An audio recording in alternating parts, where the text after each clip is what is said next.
The rain never showed up that night, but Rafaela wished it had. At least then she could have pinned that suffocating feeling in her chest on the weather the second she drove past the faded welcome sign. 10 years. It had been exactly a decade since she swore to herself she'd never set foot in this godforsaken town again, a place where every street held memories she'd rather keep buried. But life has a cruel way of forcing you to face the stuff you're running from. And her mom disappearing was the kind of catastrophe that didn't give a damn about old fears. Her engine died with a tired wheeze when she parked in front of the local precinct. The building still had the same peeling paint, like time decided to skip this part of town. Rafaela got out, stiffly adjusting the black leather jacket she wore like armor. Her brown hair was in a messy ponytail and she had bags under her green eyes, proof of 3 nights without real sleep since she got the call. Her mom, Claudia, had vanished without a trace. No signs of a struggle, no solid leads, just the deafening silence of her not being there. As a private investigator in São Paulo, Rafaela had seen it all. Cheating husbands, con artists, staged disappearances. But this hit different. This was way too personal, and that proximity was clouding the judgment she usually kept razor sharp. She walked in and was greeted by Sheriff Campos, a middle-aged guy with a beer gut and a look of total disinterest. He shuffled some old papers while giving her the same old, "we're doing everything we can" spiel, which basically meant jack squat. Rafaela felt the rage bubbling up in her throat but swallowed it down. Fighting with the local cops never helped. She needed intel, not enemies. That's when she heard the voice behind her, a voice she'd recognize anywhere, even after a whole decade. Rafaela Santos? No way. I don't believe it. The world seemed to slow down as she turned around, her body bracing for impact. And there was Bianca Almeida, standing in the doorway with that casual elegance she always had. She'd changed, but somehow stayed exactly the same. Her blonde hair was longer now, falling in waves over her shoulders.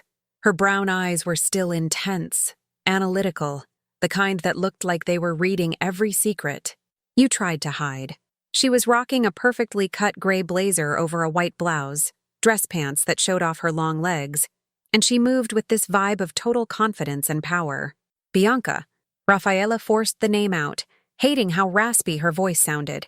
Bianca walked over, and Rafaela caught a whiff of her perfume, something woody and expensive. "I heard about your mom. I'm so sorry." The worry in Bianca's eyes looked real, but Rafaela had learned the hard way not to trust appearances. "Thanks," she replied dryly, crossing her arms. There was this tense silence between them, heavy with everything they'd never said. Bianca was the first person who ever made Rafaela question things about herself she wasn't ready to face. They grew up in different worlds in the same small town. Bianca was the daughter of Margaret Almeida, the richest, most powerful woman around, owned all the land and businesses. Claudia, Rafaela's mom, had worked as the housekeeper at the Almeida mansion for years. Rafaela spent countless afternoons in that huge house, doing homework at the kitchen table while waiting for her mom to get off the clock. That's where she and Bianca actually clicked, around 16. Before that, they barely spoke. But something shifted that suffocating summer. Maybe it was how Bianca started hanging out in the kitchen more, sitting at the table to chat while Rafaela studied.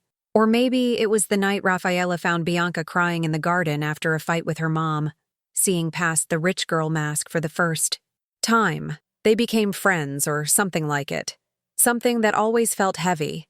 A tension that made Rafaela's heart race every time Bianca walked into the room. Then, on prom night, something almost happened. Almost. But Rafaela bailed before it could get real, because accepting it meant accepting something about herself she couldn't handle. And running away was what she did best. "I came as soon as I heard," Bianca said, snapping Rafaela back to the present. "I can help. I know people.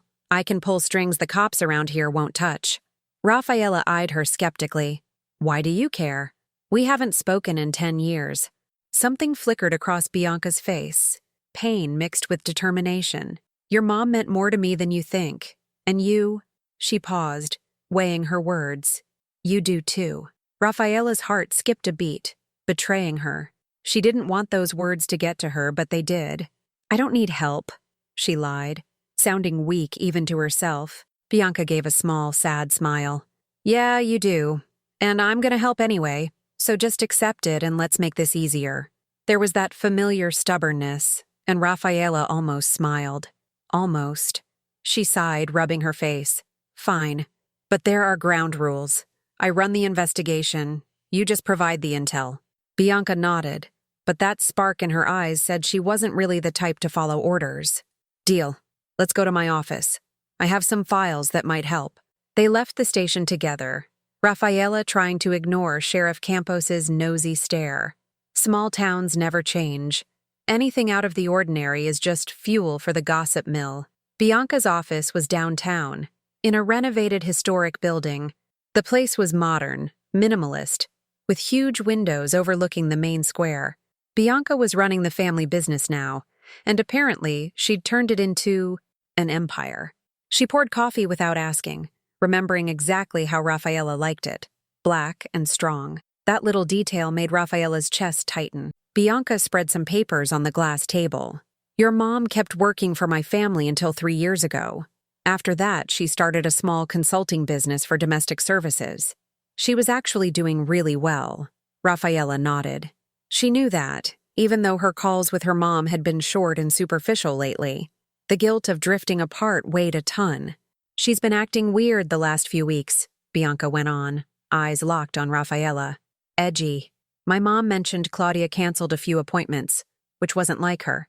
And then, 5 days ago, she just vanished. 5 days. Felt like a lifetime and a split second all at once. Did anyone see anything? Rafaela asked, slipping into the professional mode she knew so well.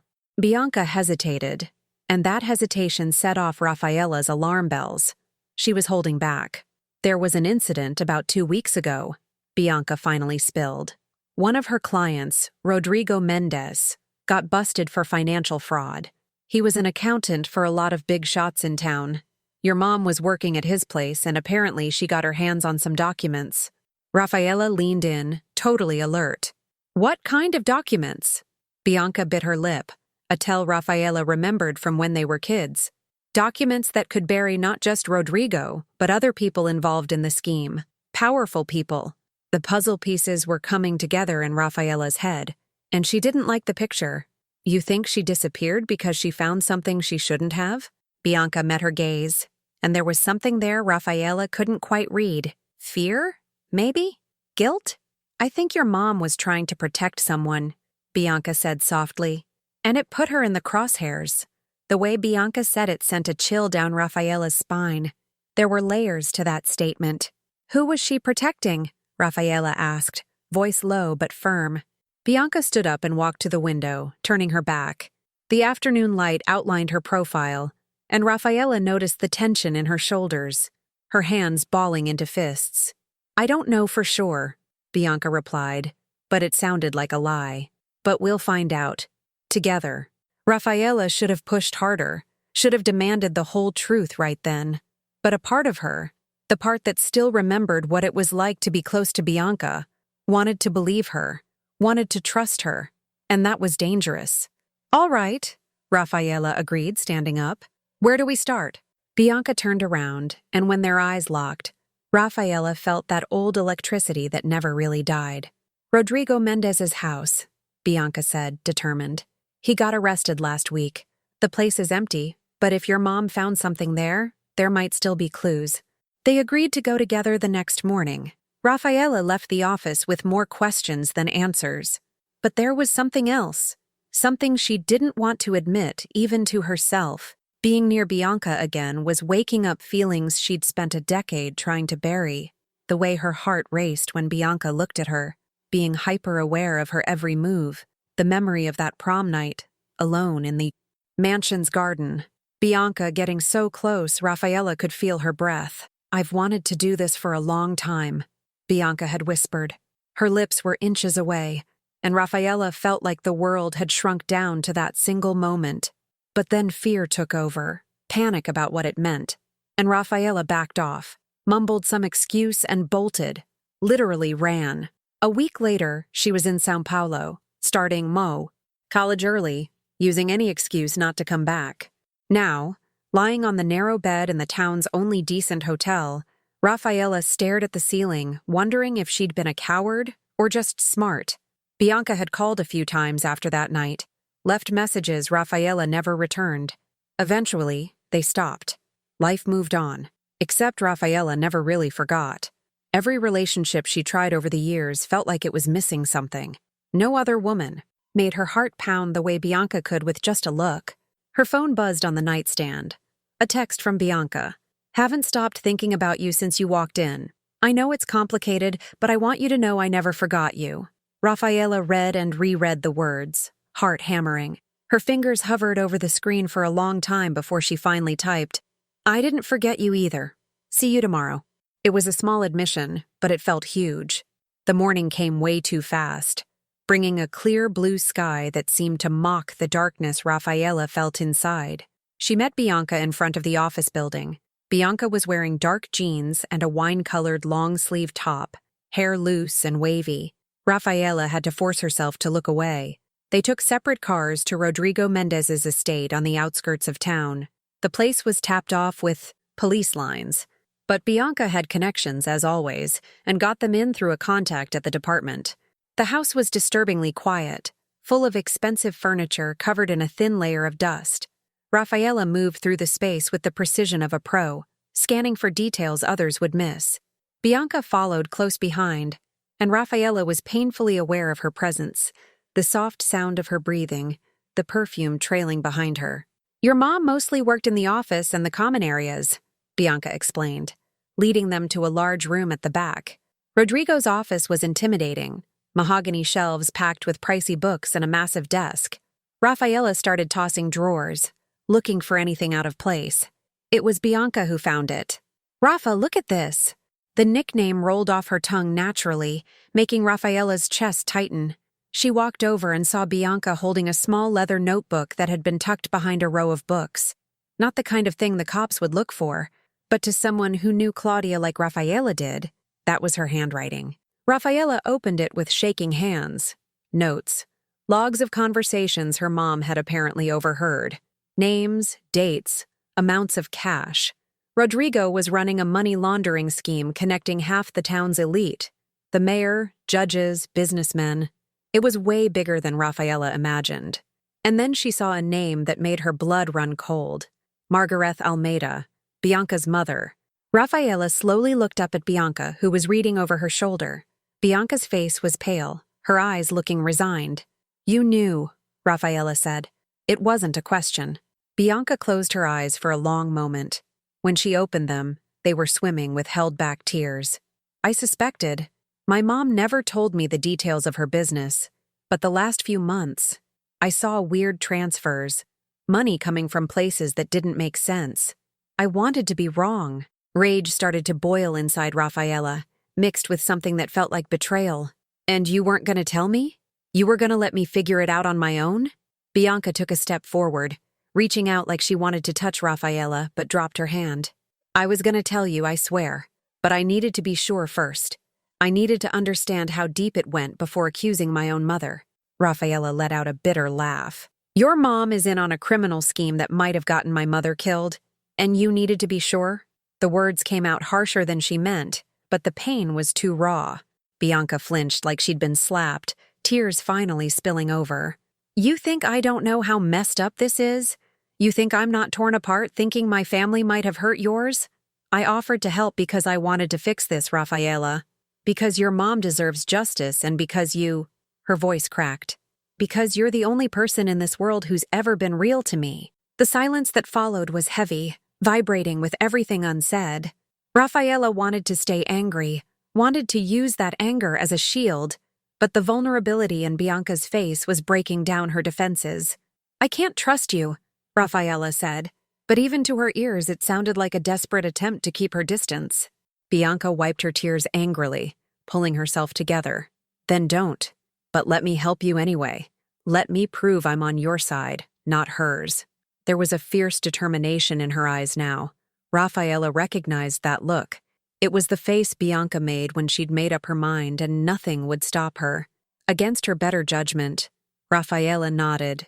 They spent the next few hours tearing the house apart, finding more proof of the corruption web. They worked in tense silence. When they finally walked out, the sun was setting. Bianca stopped by her car, hesitant. My mom is at a convention in Salvador. She gets back tomorrow. I want to confront her when she lands. But before that, we need to find out where your mom is. If she had this info, someone might have made her disappear to shut her up. The thought made Rafaela sick, but she kept her voice steady. Or she went into hiding because she knew she was in danger. Bianca nodded slowly.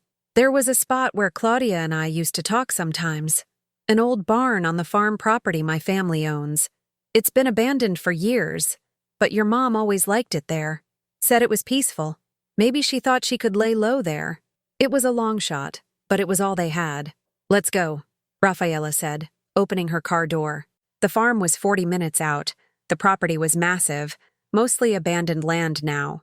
The barn was tucked away behind dense trees. By the time they got there, it was pitch black. They used flashlights to pick their way through. The barn was a wreck, loose boards, roof half caved in. But when Rafaela pushed the creaky door open, she saw signs of life. A sleeping bag in the corner, empty food cans, water bottle. Someone was here, Bianca whispered. Then Rafaela saw it. A piece of torn fabric she'd recognize anywhere, her mom's favorite scarf. She was here, Rafaela said, voice breaking. Mom was here. But the barn was empty now. It was like chasing ghosts. Bianca gently put a hand on Rafaela's shoulder. We'll find her, I promise. And in that moment, under the dim flashlight beams, with her world falling apart, Rafaela turned and did something she never thought she'd do. She kissed Bianca. It was a desperate kiss, born of pain and fear and years of bottled-up desire. Bianca's lips were soft and warm, and for a second, everything else disappeared. Bianca kissed back immediately, hands cupping Rafaela's face, deepening it with an urgency that matched hers. It was like 10 years of waiting exploded all at once. When they finally broke apart, both were breathless. Bianca pressed her forehead against Rafaela's. I waited so long for this, she whispered. Rafaela felt hot tears on her face. Me too. I'm sorry I ran. Bianca opened her eyes, full of raw emotion. Doesn't matter now. You're here. We're here. They stood like that for a while, holding each other in the ruined barn. For the first time, Rafaela felt hope, but reality came crashing back. They needed to find Claudia. With reluctance, they pulled away. They agreed to meet the next morning to confront Margaret, but as Rafaela was about to get in her car, Bianca grabbed her wrist. Crash with me tonight. I don't want you to be alone. Rafaela knew she should say no. Mixing things up was dangerous. But she was tired of denying what she wanted. Okay, she agreed. That night, at Bianca's apartment, they finally crossed the line that had always been there. It wasn't just physical, though the chemistry was insane. It was the connection that had always existed, finally allowed to breathe. Bianca touched her like she was precious. And afterwards, tangled in messy sheets, Bianca traced patterns on Rafaela's skin. No matter what we find tomorrow, I want you to know this is real to me. You are real to me. Rafaela kissed her shoulder. To me, too. The next morning brought clarity and anxiety. Margaret was back. It was time for answers. They drove to the Almeida mansion, a massive colonial place Rafaela knew too well. Margaret met them in the living room, looking elegant and sharp as ever. Rafaela Santos, surprise. I heard about your mother. Terrible business. Bianca went straight for the jugular, slamming the notebook on the table. We need to talk, Mom. About Rodrigo Mendez, the money laundering, and what happened to Claudia. Margaret went pale, but kept her cool. I don't know what you're talking about. Rafaela stepped up, PI mode fully engaged. We have evidence linking you to illegal transactions, and we think my mom disappeared because she found out. Margaret's mask cracked. She walked stiffly to the window. You don't understand how things work. Sometimes you have to bend the rules to protect what's yours. Bianca let out a disbelief laugh. Protect? You're talking about felonies. And an innocent woman is missing. Margaret spun around, looking guilty for the first time. I didn't hurt Claudia. She was a good woman, but she saw things she shouldn't have. When Rodrigo got arrested, I knew it was only a matter of time before she talked. So where is she? Rafaela demanded. I convinced her to hide. Told her I'd protect her if she disappeared for a while. Gave her money. set her up in a remote spot. It wasn't a threat. It was to keep her safe. Bianca looked at her mother with horror. And you didn't think to tell anyone? Let Rafaela go out of her mind with worry? Margaret looked ashamed. I thought it was better this way. Fewer people knowing. Safer for everyone. Where is she? Rafaela was shaking. Margaret pulled an envelope from a desk drawer. A cabin in the mountains, near Gonçalves. Here's the address and a number. She's okay, Rafaela. Rafaela snatched the envelope. If you're lying, I'm not, Margaret said. As for the rest, I'll do what's necessary. But keep my daughter out of it. Bianca had nothing to do with this. Bianca shook her head. I don't want your protection. I want you to face the consequences. Seeing Bianca choose what was right over family loyalty made Rafaela's heart swell. They left the mansion and Rafaela dialed the number immediately. Hello? It was her, Claudia, alive. Mom! Rafaela choked out. Mom, it's me. Rafa? Oh my God, Rafa, I'm so sorry. I know, Mom. I know everything. We're coming to get you.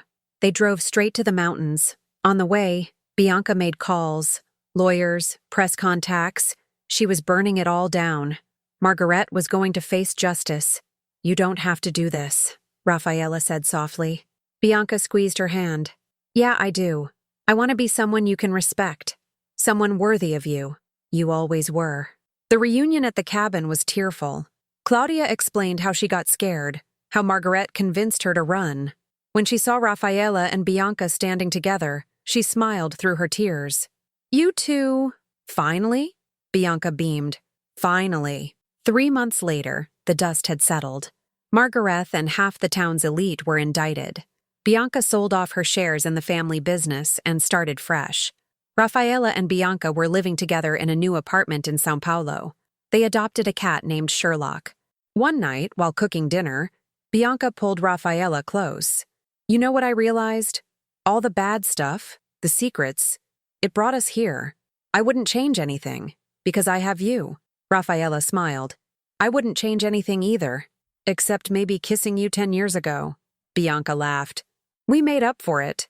A year later, Bianca took Rafaela back to that old garden. Standing in the exact spot where they almost kissed as teenagers, Bianca got down on one knee.